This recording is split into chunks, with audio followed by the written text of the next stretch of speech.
The Big Orange Splot by Daniel Manus Pinkwater.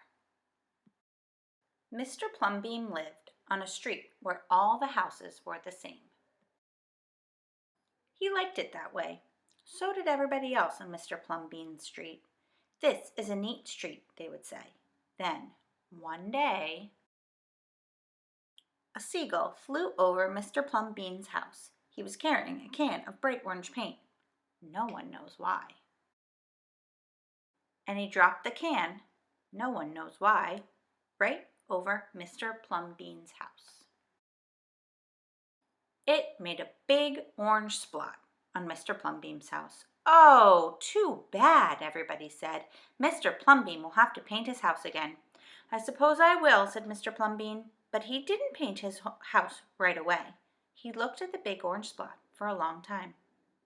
Then he went about his business. The neighbors got tired of seeing that big orange spot. Someone said, "Mr. Plumbeam, we wish you would get around to painting your house." "Okay," said Mr. Plumbeam. He got some blue paint and some white paint, and that night he got busy. He painted at night because it was cooler. When the paint was gone, the roof was blue, the walls were white, and the big orange spot was still there. Then he got some more paint. He got red paint, yellow paint, green paint, and purple paint.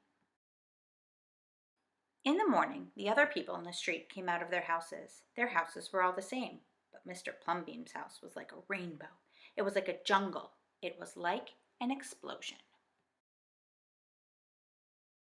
There was the big orange spot, and there were little orange spots. There were stripes. There were pictures of elephants and lions and pretty girls and steam shovels. The people said, "Plumbeam has popped his cork, flipped his wig, blown his stack, and dropped his stopper." They went away muttering. That day, Mr. Plumbeam bought carpenter's tools. That night, he built a tower on top of his roof, and he painted a clock on the tower. The next day, the people said, "Plumbeam has gushed his mush, lost his marbles, and slipped his hawser." They decided they would pretend not to notice. That very night, Mr. Plumbeam got a truck full of green things. He planted palm trees, baobabs, thorn bushes, onions, and frangipane. In the morning, he bought a hammock and an alligator. When the other people came out of their houses, they saw Mr. Plumbeam swinging in a hammock between two palm trees. They saw an alligator lying in the grass. Mr. Plumbeam was drinking a lemonade. "Plumbeam has gone too far. This used to be a neat street. Plumbeam, what have you done to your house?" the people shouted. "My house is me, and I am it. My house is where I'd like to be, and it looks like all my dreams," said Mr. Plumbeam. The people went away. They asked the man who lived next door to Mr. Plumbeam to go in and have talk with him. "Tell him that we all like it here before he changed his house. Tell him his house has to be the same as ours so we can have a neat street." The man went to see Mr. Plumbeam that evening. They sat under the palm trees drinking lemonade and talking all night long.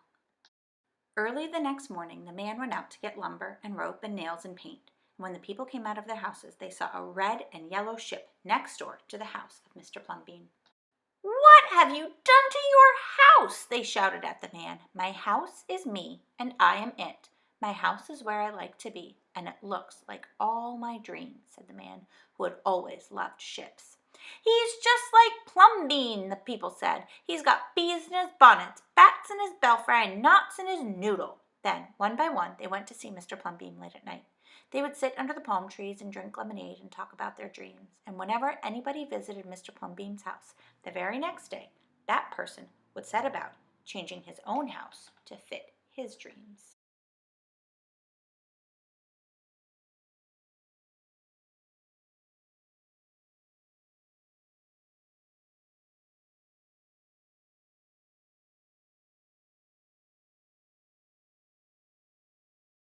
Whenever a stranger came to the street of Mr. Plumbeam and his neighbors, the stranger would say, "This is not a neat street."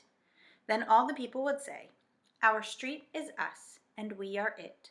Our street is where we like to be, and it looks like all our dreams."